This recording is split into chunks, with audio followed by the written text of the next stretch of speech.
Pamalandong naman kita sa iyang pulong sang nagligad ang aton gintunan, no? Ang pinakadako nga sala ni King David.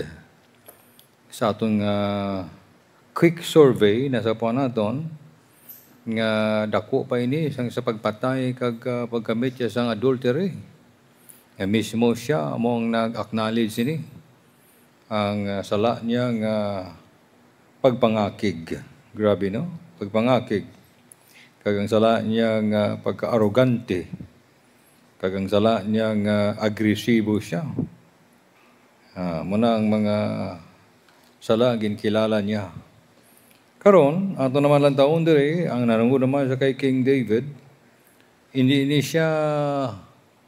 wala ni siya gintawag nga a man after God's own heart for nothing. Kay tungod nga masapaw naton diri ang portrait nga dapat sundon man naton ini, ang portrait of a forgiving heart, ang larawan sang mapinatawaron nga tagipusoon, ang itsura, no? Ano na siya? Ang tawo nga may tagipusoon nga pinatawaron. Grabe, no? Ang sa kabuhi diri ni King David. Diri sa 2 Samuel, chapter 16, anay una, no? Sa chapter 16, sa 2 Samuel, diri is my verse 5. And when King David came to Bahurim, behold, thence came out a man of the family of the house of Saul, whose name was Shimei, the son of Gera.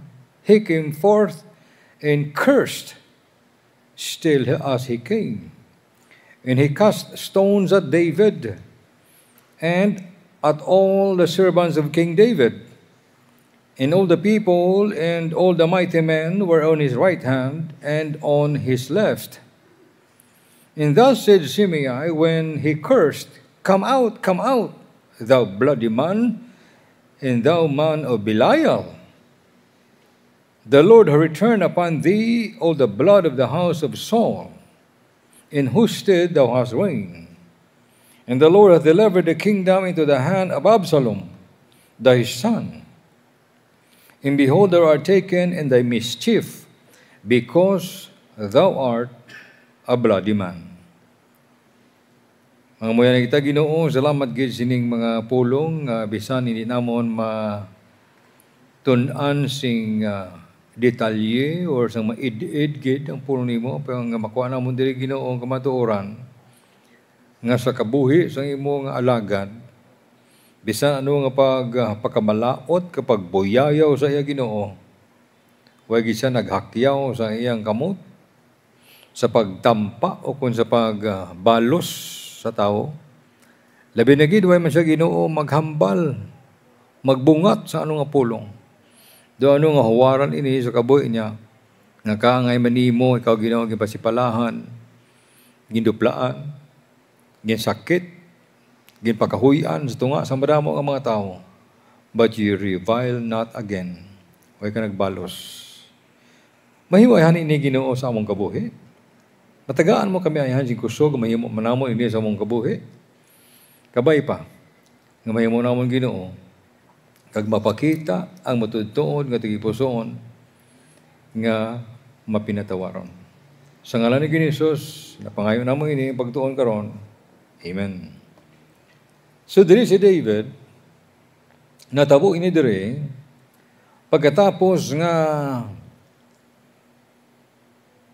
nagrebelde si Absalom. Napatay si Absalom. Resulta sa iyang pagrebelde. Ang bata niya no? Tidak ko ang sala diri ni Shimei. I don't know how to pronounce it, but Shimei. Karon, ini siya sa panimalay ni Saul. Membro sang tribo ni Saul, ag sa panimalay ni King Saul mismo, nga amo ang si King Saul, of course, wala yun naman, nga handom niya, patyon si King David. Ari diri nga makita nato later on, there is a chapter 19, ginuuna ko ang inidri, pero sa chapter 19, makita nato na ang pagpatawad ni King David sa iya. Ini si Shimei ay nagwa siya. Upo siya, madamo ang mga tao. In fact, may 1,000 mga tao diri. Ngupo siya iya. Bit-bit si bato. Ginagira niya, ginabato niya si David, ginabato niya bisan sino lang ang maigo sa mga kaupdanan ni King David. Kag gapabaya lang. Kag hindi lamang ina, ginabuyayaw niya, ginapakamalaot niya. Hari na, no? Hari niya, ginapakamalaot niya.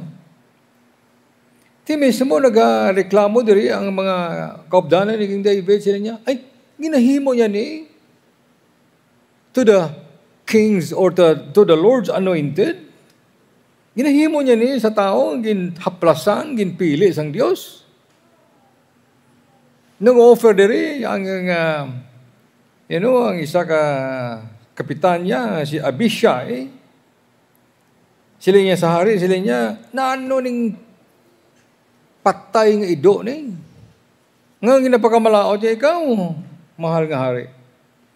Tuguti bala ko, kasi kay utason kong ulo niya. Amang mo na, nga loyalty sa mga tao niya. Nga ginahimo yun sa imo. Sila ni King David, sila niya, pabay ilang. Pabay ilang, i-curse niya ako, pagkamalauto niya ako, boyayawan niya ako, butang-butangan niya ako sa malaking istorya. 3 kakabutigan ang ginhambal ni Shimei ay nanungod sa kay King David. Samtang nagasinggitan siya. Nga nagpagkamalao sa hari. Siling sang hari, si King David, siya ba ilang? Pasi ba lang Ginoo, naghambal sa iya. Lakat pagkamalauta ang hari. Maybe, isugo man na sang Ginoo. Nga pagkamalauton ako. Gintugot man na sang Diyos. Nga pagkamalauton ako. It may be that the Lord will look on mine affliction, that the Lord will requite me good for His cursing this day. Base kung siling niya, isipon sa Ginoo na, nga bayad na lang na sa akon, ako lang sala. Maglinong na ang Diyos para sa akon mga sala. Natabo na to, dugay na to yung natabo. Ang kabuhi ni King David, napatawad na sa Ginoo sala niya, sa paghilibiyo niya, because bisan matuod nga, a man after God's own heart siya, damo sa sala. Damo sa failure. Bungkag ang iyang panimalay. Gainaway ang kabataan niya, kapatyanay. Ang kabataan niyang isa, patyon siya, lagson siya. Nag-rebuild ba ito sa iya? Mahimo, grabe, May pastor nga mosna, ang bata niya, pihak ng simbahan tatay niya. Kag nagpakasala. Temprano pa tatay niya, dib-dib niya nga tabo. Patay na siya, tatay niya. Kaya how much more sining hari ngayon Sige na, kung dito sa malakat, ginasunod niya, gasaka sa mga pukatol, ginahaboy niya bato. Siguro, mga tao din, nag-likhay lang, o nag-panaming lang, sang taming. Santang ginagira niya, sang bato, ginabuyayaw, ginasinggitan, niya manugpatay ka. Anak kasang yawa. Ginaimbaras niya, ginapakawian niya ang hari sa tunga sang mga katauhan niya mismo ang gupod sa iya. David, boygid siya naghambal. Nga nagalarawan sa kay Ginisus, di sini nga bahay, masiling naton nga si David is a type of Christ ang si Ginisus was reviled, he reviled not again. Ginapasipalahan, ginabuyayaw, pakahuyan siya, takip baba niya. Huwag ginahambal ng Ginoo. Huwag nagpaandam o kung naghambal ng Ginoo nga may inyo gid kamo. Now, pagkatapos ini, ilang taon natin dito sa 2 Samuel chapter 16 o sa chapter 19, verse 16. And Shimei, the son of Gera, arena, a Benjamite, which was the son of Bahuram, hasted, dali-dali siya, and came down with the men of Judah to meet King David. Tapos na to ang pabuyayaw niya, pagpakamalaw siya sa hari. Dali-dali siyang nagdulog dito, upod sa mga katawan sa Judah, kag sa magsugata sa kay King David. And there were 1,000 men of Benjamin with him. And Siba, the servant of the house of Saul, and his 15 sons, and his 20 servants with him. Nagtabok sila suba sa Jordan, nagtubang sa kay King David. And they went over a ferry boat. Ay ferry boat na sa una. A ferry boat na, no? Mayo guro sa kaya namang ita sa ferry boat, no? Jinsan to Ililo. To carry over the king's household. Oh. And to do what he thought good, and Shimei, the son of Jerah, fell down. Ano na? He fell down before the king as he was come over Jordan. Siguro he came to his senses. Natalupang na niya siguro nga sala niyang ginhimo niya. Nagluhod sa tabangan sang hari, sang ulihin, kag naghambal sa hari. Sila niya, let not my Lord impute iniquity unto me. Hindi man Ginoo ko pag-isipa, akong kalautan ginhimo sa imo. Hindi naman pagdumduma sila niya ang ginhimo ko. Nga balingag. The day that my Lord King went out of Jerusalem, that the king should take it to his heart. Kabay pag Ginoo, yung mahal nga hari, hindi man pagdumduma ang sala ang ginhimo ko. Nga nangayo sa patawad. Una sa tanan, grabe ang pag-curse niya sa hari. Kung tawagon mo, mahamag kang curse, pagpakamalaot, may ginaisip niyang hari nga, way pulos, vile, disgraced, bloody man, busilingon murderer.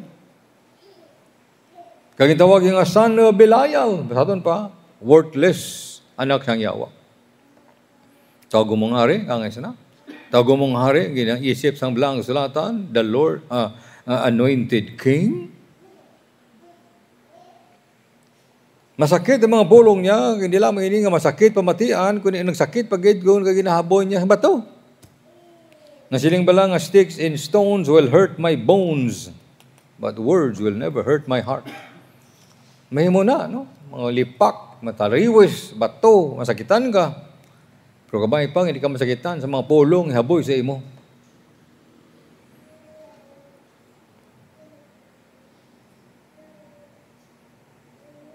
Guilty siya sa sining butang nga ginhimo niya tungod sang kabutigan pag ginhambal niya.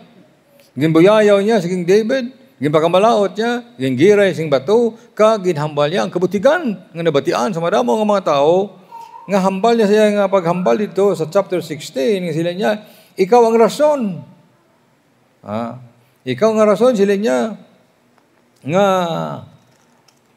napatay si King Saul kag iyang panimalay. Si pamilya niya mo, katribo niya. That is a lie. Si King Saul, wala ginpatay ni David. Si King Saul, ano siya? Balong yung mga Bible history niyo. Nagsiside.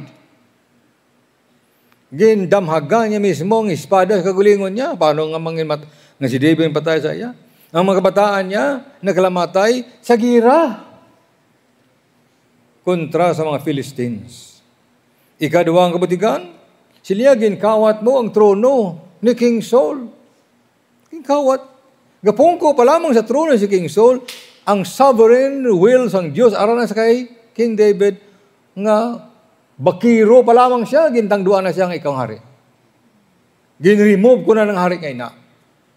Kung baga, gapungko lang sada, sa malahilo, kanipis, nga authority. Pwede gilayon nga mahimo ni King David, tipunong kaawan niya, palino na sa. Pero siya, thou shall not touch the Lord's anointed. Gintaplas man sa Ginoo siya. Kabutigan na.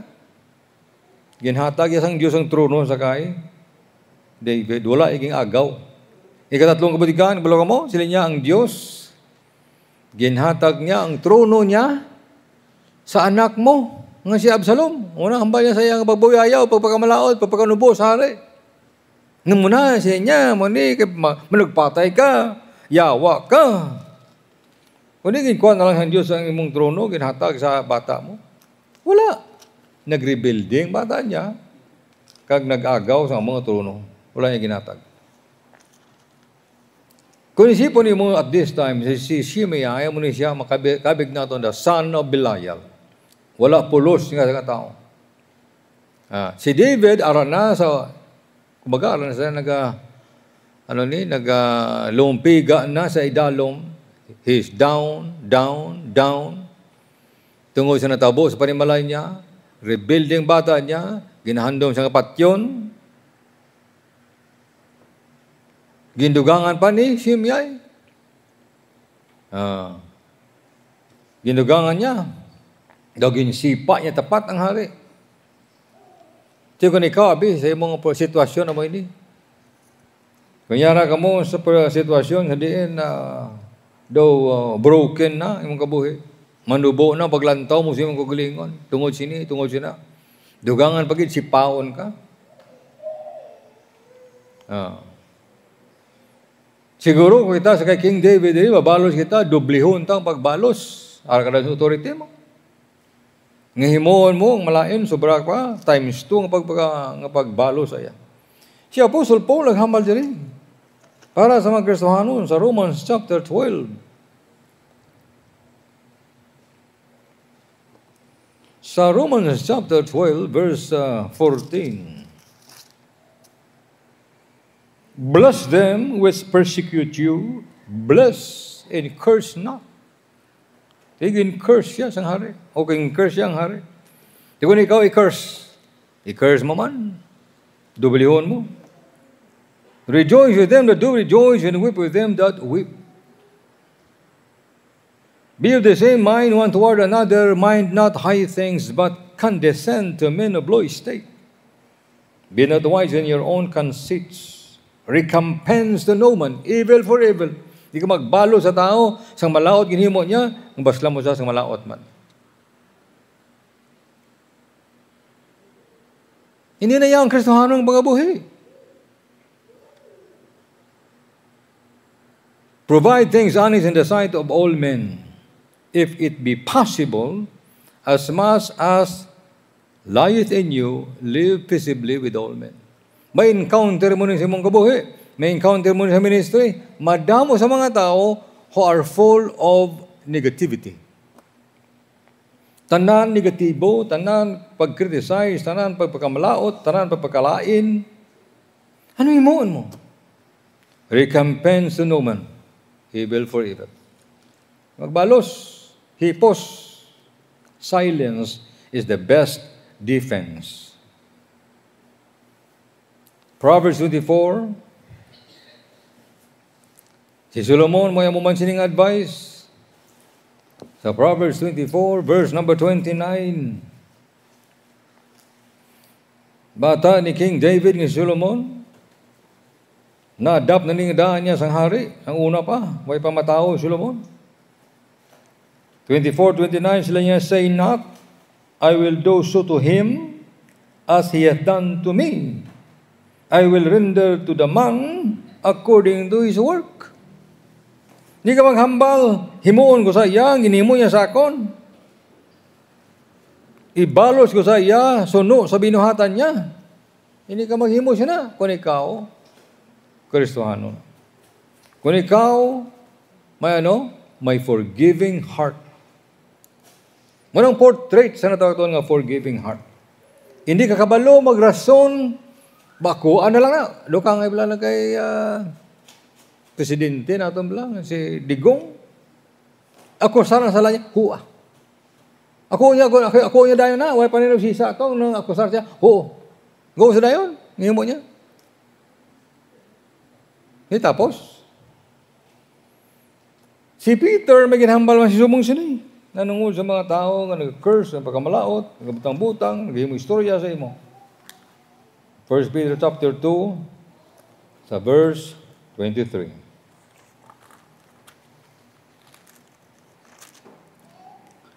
Who, when he was reviled not again. When he suffered, he threatened not, but committed himself to him that judgeth righteously. Tiyan mo ng larawan ni Jesus, no? Sang siya, ginpasipalahan siya, ginpakamalaot siya, huwag siya nagbalos. Nahimo na to na? Hindi ta na mo. Kung sa aton lang tawhanon kusog. Ang kusog ta sa aton tawhanon kabuhi, gusto magbalos, gusto mag-wish, maghandom, magampo, nga malaot imuon sang Dios iya. But not in the case of David. Si Shimei nagpalapit sa iya in humble confession. So, nag-gain niya. You see? Nagpaubos. Naghapa sa tiilan niya. Sila niya, I have sinned. Tips ang una, abito pagbirada sa iya to, ginbasla niya, patay na. Why na siya kabaton sang pagpanuad sang tao, nga naghambal, I have sinned. You know, amo nang pinakamabudlay, nga mga pulong ihambal sang tao sa kabuhi niya. Di ba? I have sinned. Pinakabudlay na. Budlay na ang balon sa bana sa asawa niya, budlay na ang balon sa asawa niya sa bana niya, o kung sino mga tao, abyanin mo, kung sino mga tao, mabudlay, himoon, I have sinned. But here comes Shimei, nag-utter sini. And, mayara sa nga hopeful confession. Nga nagalaom siya, sila niya, kabay pakuntani, sila niya, mahal nga rin, hindi mo na pag-hold against me ang naglikat. Yan ang nga hari, you will not die. Hindi ka mapatay. Tuod na. Napunggan ang kamatayon niya. Kaya nagpaubos ito ba nga sang hari. Sa baylo, there was a day of rejoicing and a day of forgiveness. Si David, nag-promise siya sang forgiveness. Si David mismo, no? Naghatag forgiveness, you know why? Kasi niya, ako gani, kinpatawad sang Diyos akong sala kapag papatay sang akon nga general o kung kapitan. Kinpatawad ako sang Diyos ang kapag gamit ko adultery. Ang pagpatay, ang silot siya, kamatayon. Ang adultery, ang silot siya, kamatayon. Wala sige patay sang Diyos. Ginbaton sa sang iyang mga katauhan sa nasyon sang Israel. Ikaw lang, amo lang ito sa laam mo. Sa itag ipusoon. Di ba sa what we call forgiveness. Kaya ginpatawad man ako sang Diyos, ginpatawad man ako sang akong makatauhan, then you will not die. I forgive you.